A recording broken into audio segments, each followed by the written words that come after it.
BJP MP అభ్యర్థుల మార్పు అంశం మరోమారు చర్చనీయాంశమవుతోంది. పెద్దపల్లిలో గోమాస శ్రీనివాస స్థానంలో సిట్టింగ్ ఎంపీ నేతకాని వెంకటేష్ ను బరిలోకి దింపాలని యత్నిస్తోంది. ఆ దిశగా ఢిల్లీ నాయకత్వం వడివడిగా అడుగులు వేస్తున్నట్లు తెలుస్తోంది.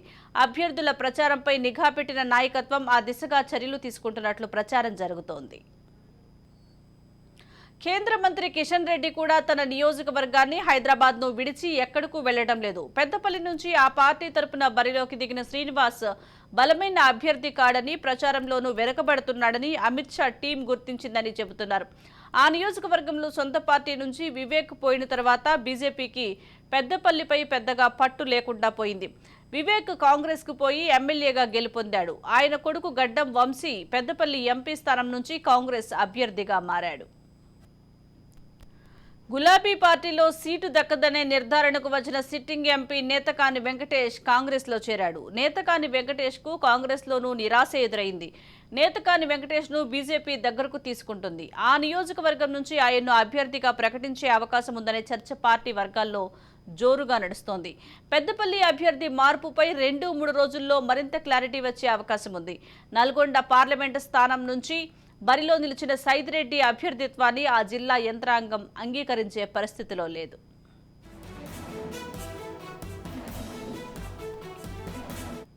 రాష్ట్ర నాయకత్వంలోని కొందరు కీలక నేతలు కూడా ఆయన అభ్యర్థిత్వాన్ని నేటికి బలంగా వ్యతిరేకిస్తున్నారనే ప్రచారం ఉంది.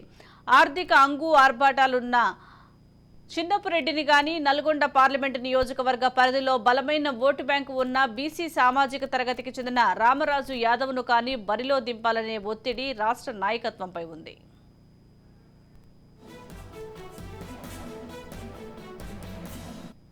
దీనికి సంబంధించి మరింత సమాచారం మా ప్రతినిధి స్వప్న అందిస్తారు. స్వప్న. సుజాత, పెద్దపల్లిలో వివేక్ ఉన్నప్పుడు బీజేపీ అక్కడ బలంగా ఉంది. కానీ వివేక్ వెళ్ళిన తర్వాత అక్కడ ఎవరు ఉంటారు అనే దానికి సంబంధించి చాలా మంది లీడర్ల పేర్లు తెరవైకి వచ్చిన అనూహ్యంగా పెద్దపల్లిలో గోమాస శ్రీనివాస్ కి టికెట్ ఇవ్వడం జరిగింది.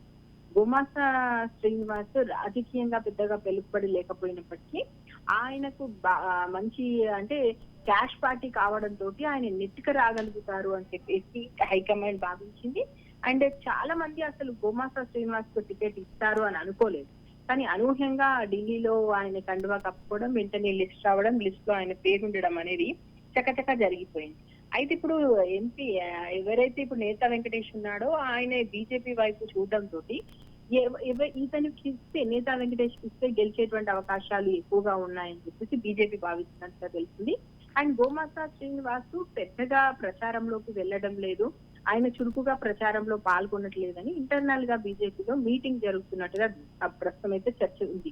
అంటే అభ్యర్థుల్ని మారిస్తే ఎలా ఉంటుంది అంటే పెద్దపల్లికి సంబంధించి అభ్యర్థిని మారిస్తే ఏ విధంగా ఉంటుంది అనేటువంటి చర్చ జరిగిందని, అది ఆల్రెడీ అమిత్ షా వరకు వెళ్ళిందని, అభ్యర్థికి సంబంధించినటువంటి మార్పు మరో 2-3 రోజులుగా ఉండే అవకాశం ఉంది అని చెప్పేసి ప్రస్తుతం వార్తలు వస్తున్నాయి.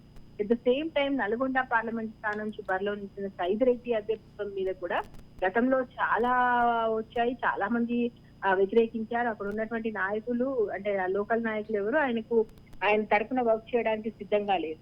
దీనికి సంబంధించి కూడా మరొకసారి మీరు పరిశీలించండి అని చెప్పేసి హైకమాండ్ దృష్టికి తీసుకెళ్లినట్టుగా తెలుస్తుంది. హైకమాండ్ ఈ విషయం కూడా పునరాలోచనలో పడింది అనేటువంటి మాటలు అయితే వినిపిస్తున్నాయి. అంటే తేరా చిన్నపురెడ్డిని కానీ నల్గొండ పార్లమెంట్ నియోజకవర్గ పరిధిలో ఉంటే ఆయనకు బలమైన ఓట్ బ్యాంకింగ్ ఉంది. బీసీ సామాజిక వర్గానికి చెందినటువంటి రామరాజ్ యాదవ్ కానీ వీళ్ళిద్దరిలో ఎవరో ఒకరైతే బెటరు అనేటువంటి వార్తలు వినిపిస్తున్నాయి.